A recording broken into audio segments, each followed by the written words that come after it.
happen? When I seen the report, the main thing that stood out to me on that part right there was the Indigenous part. So when you would identify my daughter or anybody that's Indigenous, is it your first reaction to pull out a gun? Like, would this have happened, say if the person was white, would that have happened? I highly don't believe that it would have happened. The report shows that the officer was brand new to his job. In the report also says the officer just got his gun handling in 2019 of June. So that makes the officer fairly new to the job, not even 8 or say 8 to 10 months around that time. What gives him the right to do what he did when he was the last officer? If you look at the report, I know it's going to be public. If you look at the report, the officer had time. He was the last one on scene, had time to get to his trunk, pull its spike strip, and throw him down on the east yield side of Fermor and Lachemodier.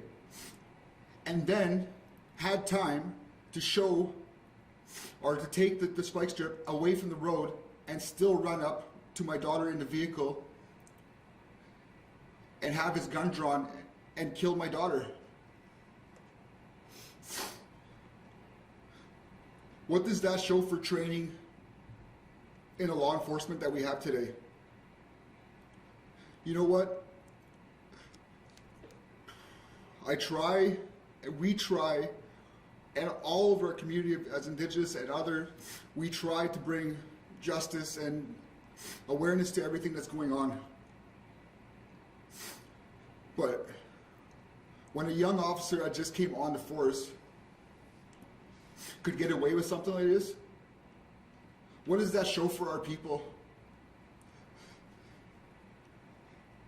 And what does it show for them to show that what they could get away with?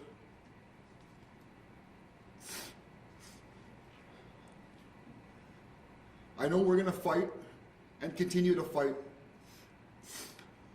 I will not stop fighting for my daughter.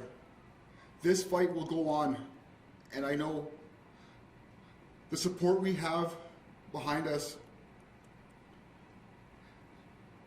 is very wow. You know what? Wow is the word to say. Like, I'm so touched by how many people are supporting the family right now. The leaders, the community. You know what? I want change. You know what? And you know what? I know my daughter was 16 years old, and I want her name to be known out there. And you know what? I want them, when a cop pulls out his gun, think twice to what you're doing. You know what I mean? This has to stop. In Canada, in Manitoba, in law enforcement, you know what I mean? Our lives matter as well.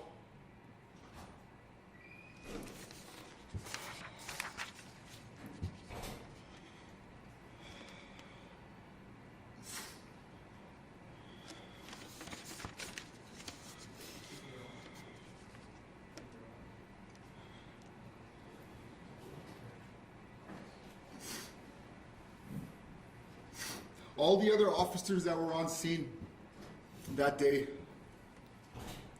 before this officer showed up, none of them had their guns drawn. On the passenger side of the vehicle, there was a cop, I read in the report, had his taser out. I imagine that cop probably had some years on the force. You know what I mean? I imagine that cop has children as well.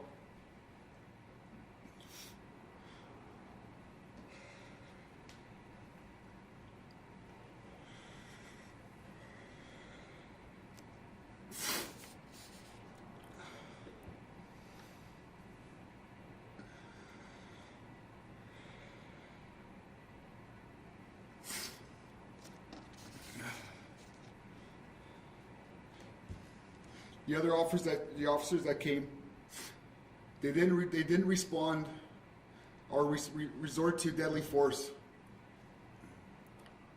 And yet he was the last officer on the scene, but still did deadly force towards my daughter.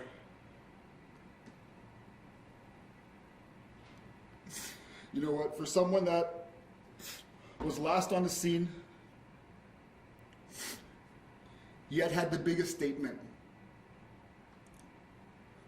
in this report. But you know what I think of that? You know what I think of that report? It was whitewashed, very, very racist towards all Indigenous peoples. It's, you know what I mean? It was bullshit. That's what it was.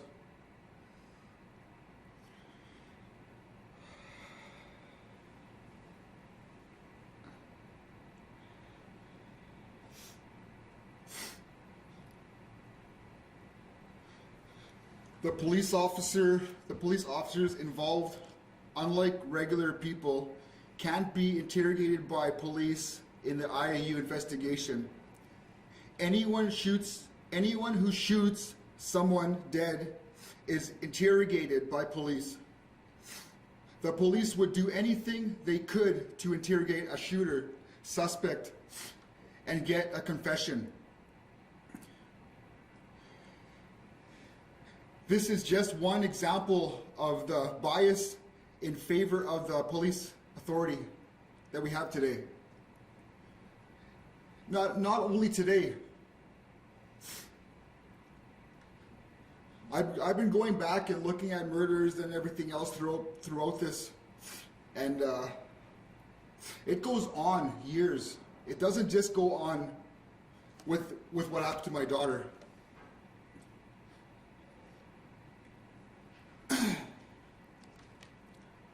Which is why the family and everybody else as leaders and everybody else as supporters, you know, has come out to the couple rows we had. And that shows to me that leaders want change. And you know what? With the people we have in today, I'm sorry, I told myself I wasn't going to get into this part, but the only one that has the power right now to call an inquiry is Pallister in Manitoba. But do we see Pallister going to call an inquiry on this? I don't. I strongly feel I don't see it, and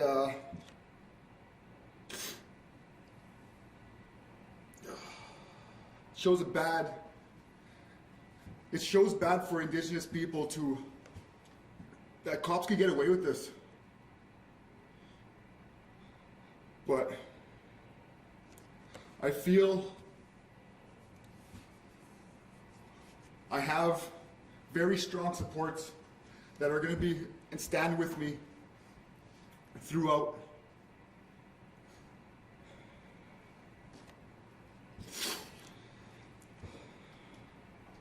We know that charges are not being laid against the officer. We don't know how this officer is being disciplined, or if there's any consequences for the officer who uses excessive force. All of this shows the sad reality of how systemic racism runs strong within our justice system.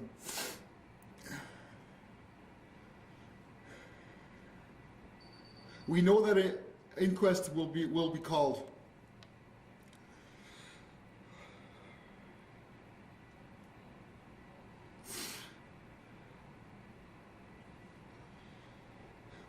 We want more impartial assessment of investigations finding done. We are seeking for a public inquiry into the police-related deaths of Indigenous peoples.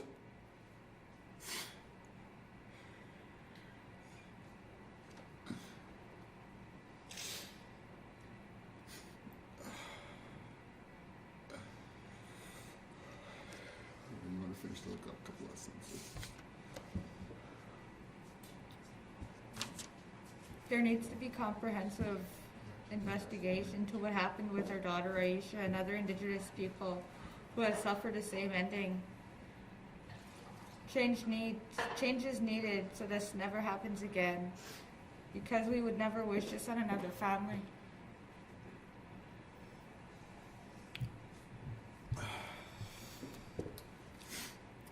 Thank you, and that's our speech from the family, or statement from the family. Thank you.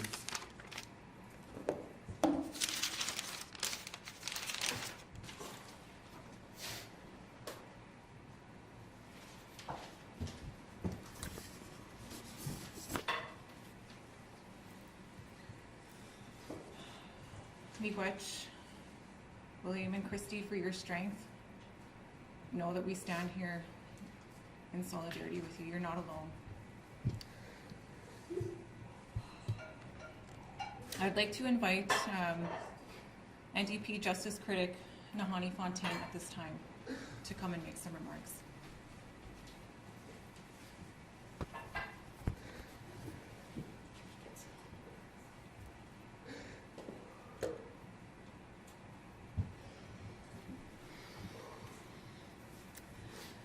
Good evening, everyone. First and foremost, let me start and let me begin by saying the Manitoba NDP stand in solidarity with the family of Eishia Hudson. We are in full support of the calls that the family is issuing today in respect of a public inquiry. I think it's really important for folks to understand the context in which the shooting death of Eishia Hudson occurred. For generations now, there is an onslaught of violence that is perpetrated against the bodies of Indigenous women and girls and Two-Spirited. And often that violence is perpetrated on our bodies with impunity. We have had generations of Indigenous women go missing and murdered with little justice that we've seen from coast to coast to coast.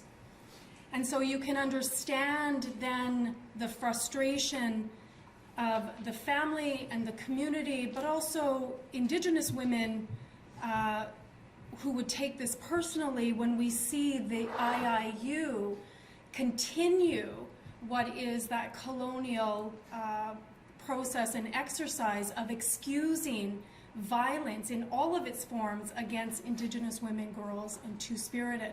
And we see that today in the release of the IIU report that did not recommend any charges against the officers involved.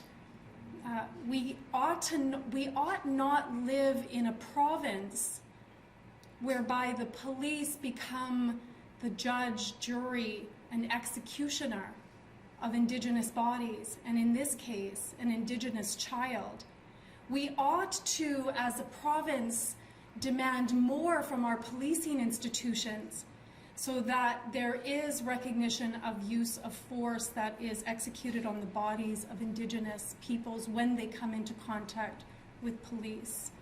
And so we fully support the call for a public inquiry and an inquest. And I just want to quickly, I don't want to take up too much time, but I do want to just break down what are the mechanisms that are currently available to the family in seeking transparency and some semblance of justice in understanding how we are here today. The Chief Medical Examiner can call, under the Manitoba Fatalities Inquiries Act, can call an inquiry, which is an in-house review of the incident, which is mandatory whenever there's a use of force death. Or the Chief Medical Examiner can call an inquest, which is court-based, And that's called when there is a death in custody. And I think that what we'll find is the narrative is going to be that it's a little black and a little gray here. And what I would suggest today, and what I would put on the record today, is that the WPS were in the process of getting Miss Eishia Hudson into their custody when they shot and killed her. And that demands an inquest. It demands that the chief medical examiner call an inquest. What I would also suggest is that it demands that the chief medical examiner calls an inquest expeditiously. We've actually seen in past cases where there's been inquests that have been called, but years later. We know that on the daily, the WPS come into contact with Indigenous peoples thousands of times a day. And we know that at the same time that Eishia Hudson was killed, within the span of a couple of weeks, 2 other Indigenous folks lost their lives at the hands of the Winnipeg Police Service. That requires that an inquest be called expeditiously. The third process that's available that we also support and the family has called on is a public inquiry. And Aisha's father is absolutely right that the Premier of Manitoba can call that, but also I would suggest that the Minister of Justice can right now, today, call a public inquiry into the shooting death of Eishia Hudson. And I would suggest that it is in the best interest of not only the family of Eishia Hudson, but all Manitobans in seeking transparency and justice in the way that our policing institutions operate in this province. So once again, it is our deepest condolences to the family, and we stand absolutely in solidarity, and we say miigwech.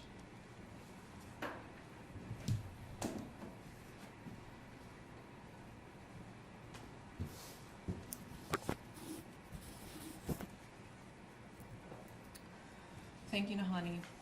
At this time, I'd like to invite Member of Parliament for Winnipeg Centre, Leah Gazan.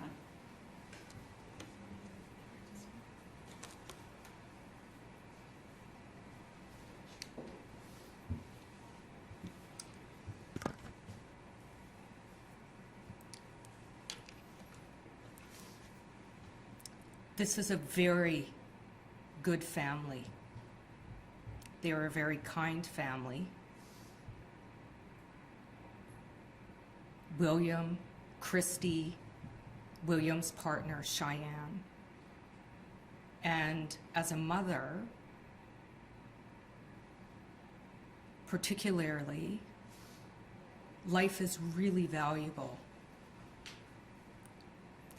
I've had the privilege to get to know the family quite well since the shooting of Eishia Hudson, which happened to be on my birthday,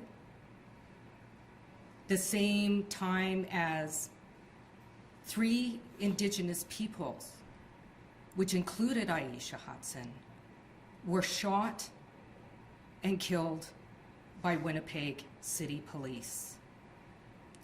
We have issues of systemic racism. We have known this since the Aboriginal Justice Inquiry. Eishia, I never had the privilege to know, but I actually am a teacher, and I saw beautiful art that was created by Eishia. She was a talented artist. She was a visionary. She had brilliance that I will never be blessed to know. This is a good family who brought in the world a brilliant spirit. I feel like the system has failed Eishia Hudson. This system continues to fail Indigenous people. They have failed this family. And we need to seriously address this by making necessary changes to the system, which includes reviewing the very close relationship the IIU has with prosecutors and the police. We have known this as an issue for a long, long time. Now, we're aware that there'll be an inquest that will happen. Of course that will happen when you have 3 Indigenous people that are shot and killed within a 10-day period.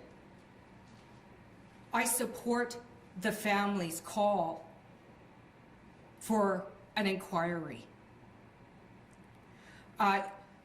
Rallies in the summer, thousands and thousands of people from Winnipeg came out supporting justice. We have people marching across the country, calling out targeted racism against BIPOC peoples.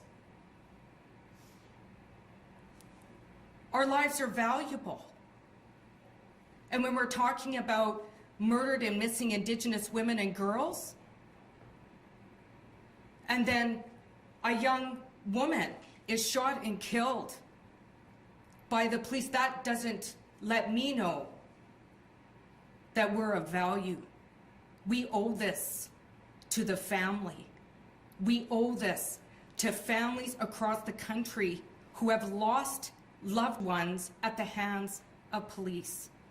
So I stand in solidarity with this family that I care very deeply about, in their kind grace in the face of such adversity. Thank you.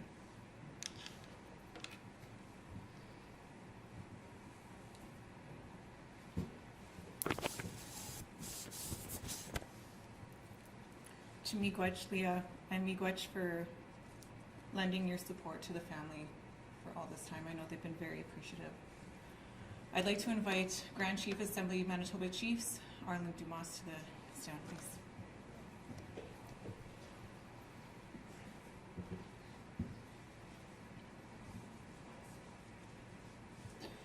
I want to express my sincere condolences to Eishia Hudson and her family.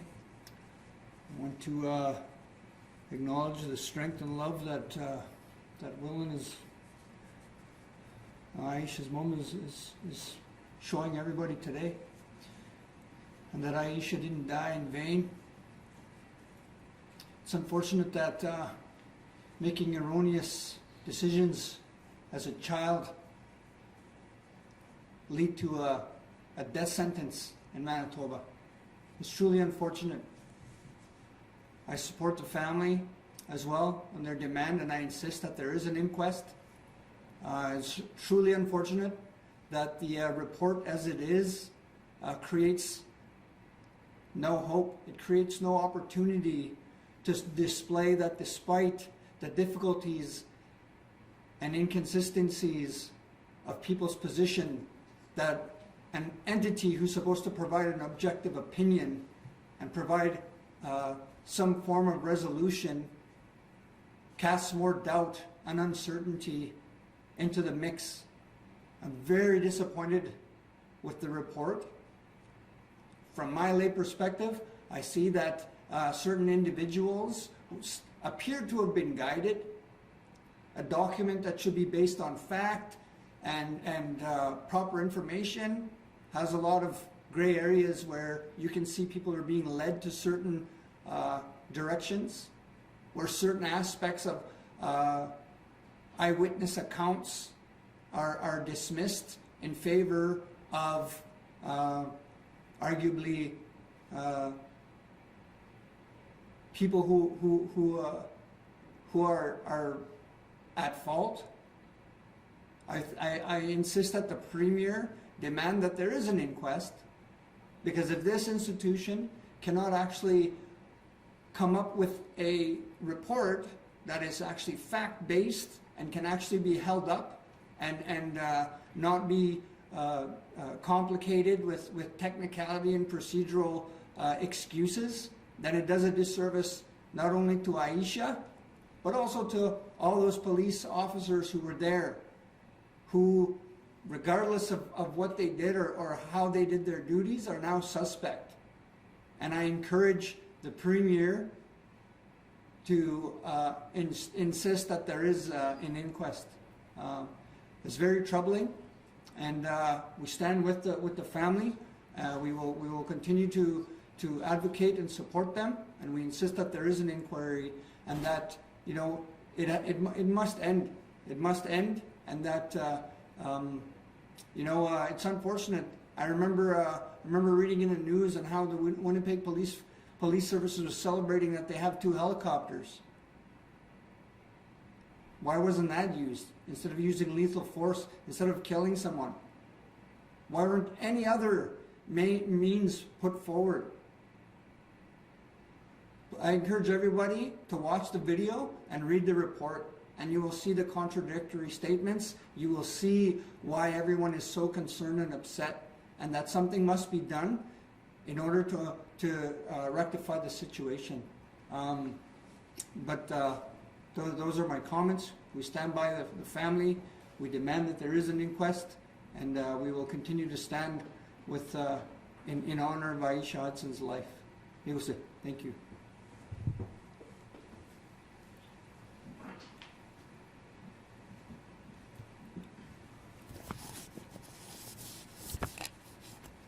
Miigwech, Arlen, and my great thanks to the First Nations leadership for coming together and supporting the family at this time. I'd now like to invite Ogima Makwa, Grand Chief Jerry Daniels of Southern Chiefs Organization.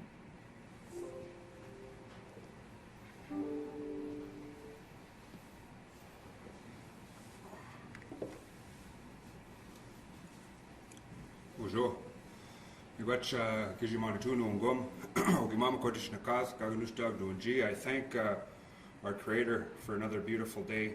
I'm here representing the 34 First Nations in Southern Manitoba in support of the family, and absolutely standing with the call for further examination of the process, and also an examination of the reports that do come to life. Many who have paid attention to what happens with First Nations in the justice system are quite aware of the number of stats that tell a very clear picture about how First Nations people are being treated. Only 11 hours after Eishia's killing, the police shot and killed Jason Collins, a loving father of 3 in Winnipeg. 10 days later, Stuart Andrews, a 22-year-old father, was shot by police on April 18th, also in Winnipeg. All 3 victims were First Nation. In June, in New Brunswick, the RCMP shot and killed Chantal Moore and Rodney Levy, both First Nations people. The video of the beating of Chief Alan Adam by RCMP in Alberta came out in June of 2020. This past Tuesday, the RCMP announced there's no criminal charges that would be laid in the June shooting of Rodney Levy in New Brunswick. Since 2017, Indigenous people have been more than 10 times likely than a white person to have been killed by the police officer in Canada. Indigenous people are also 11 times more likely than non-Indigenous Canadians to be accused of a homicide. Indigenous people, 56%, are more likely to be victimized by crime. Indigenous men account for 25% of the male prison population, 35% of the female prison population in Canada, compared to the 4.9% of the general population that we represent. Canadians need to understand how important those numbers are and the true and real reality of the lives that Indigenous people are facing in Canada. These systemic barriers are real, and you cannot wash that away with an IIU inquiry or report. The foundations of the justice system in this country have values that are not reflective of what justice really means. And I hope that everyone can stand with the family right across the country in calling for a further analysis of what has taken place here, and also changes to the justice system. And the IIU's independence may require further independence. And I think that First Nations leadership should be a part of that, and perhaps international observation over what's happening in this country. Those are some of the solutions, I think, that need to be put in place. This is a long time challenge, what we see happening. When we're talking about a sister, you know, a daughter, and people have to come to terms with the fact that this is lived experience that's happening every single day in this country. And it's quite unfortunate that the stories aren't creating the change that needs to happen. And perhaps we have to have less officers and more people who can understand the reality of Indigenous people when facing these sorts of incidents. Because if you come after an incident like what had happened here, with the intent of facing it with violence, in this case Eishia Hudson, then that is the outcome. But if you approach the situation from a place of love and caring, you're not going to be shooting somebody. And that's the change that needs to happen in the psyche of all our police officers. I know it is a difficult job, but we need to continue to make progress in changing the system that isn't working for Indigenous people. With that, thank you to everyone who continues to fight to create the change that is necessary for all of us. Miigwech.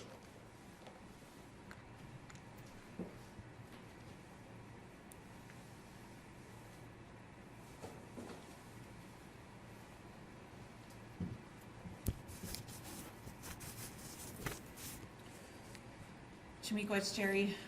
We have one more invited guest that will be joining us over live stream, Grand Chief Garrison Settee of MKO. So we're going to go over to him now.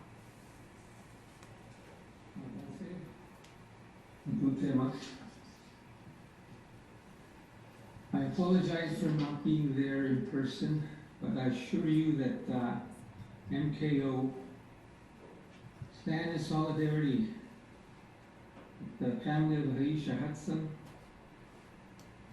as they continue to mourn and grieve over their daughter.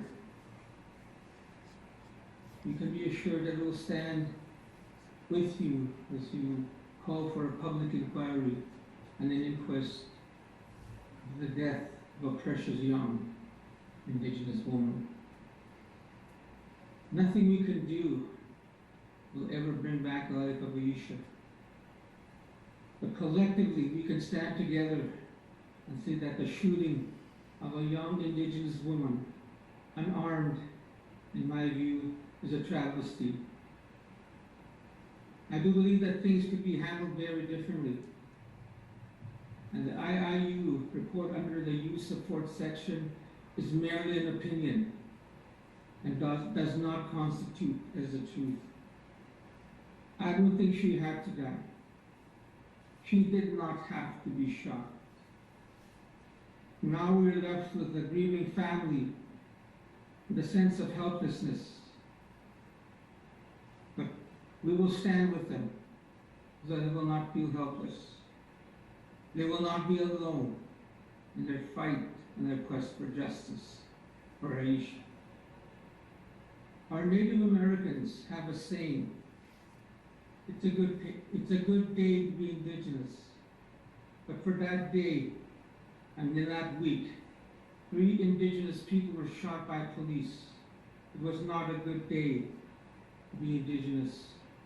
I hope we learn from this. The police, law enforcement should work with us how we can move forward and correct the injustice of the shootings of Indigenous people by police services. And with that, thank you. Remain strong. Remain committed to helping and standing with the family of Eishia. Thank you.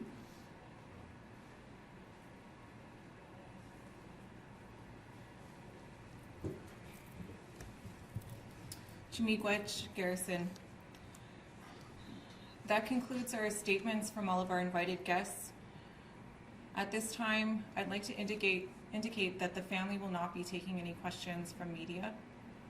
Their statement is as it stands, and that is to ensure that nothing will be used later on in any processes going forward.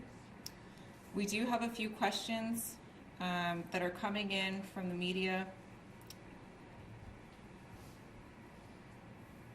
One is for AMC Grand Chief Arlen Dumas. So I'm going to put that question to him and give him an opportunity. Just by way of process, there have been media requests coming in for interviews one-on-one. Those can be arranged through AMC's communications page or through Cochrane Saxburg by contacting myself. Those will occur within our office on a one-on-one basis over the telephone or over video. We'll answer as many questions as we can live, but please be patient with us as we're dealing with COVID circumstances and trying to maintain social distancing within our office. So I'd like to ask this question of Grand Chief Arlen Dumas. Does he find parts of the report problematic? And if so, which ones?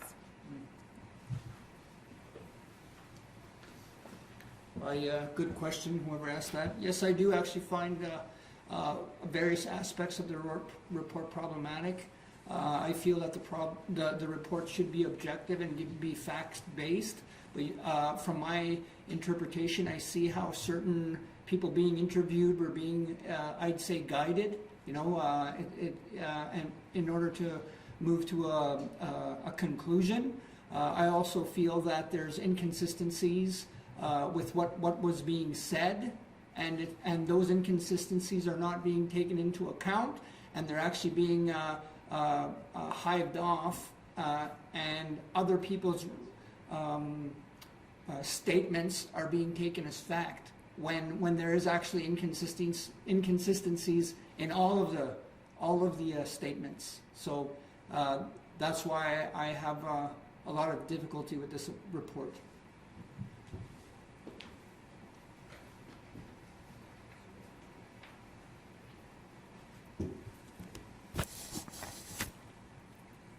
Thank you, Arlen. The next couple of questions were directed at family, but as legal counsel, we've been asked to speak on behalf of the family.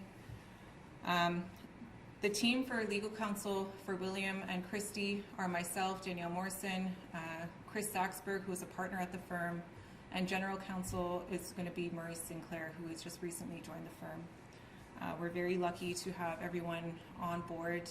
They offer a plethora of knowledge and wisdom and experience with inquiries and inquests.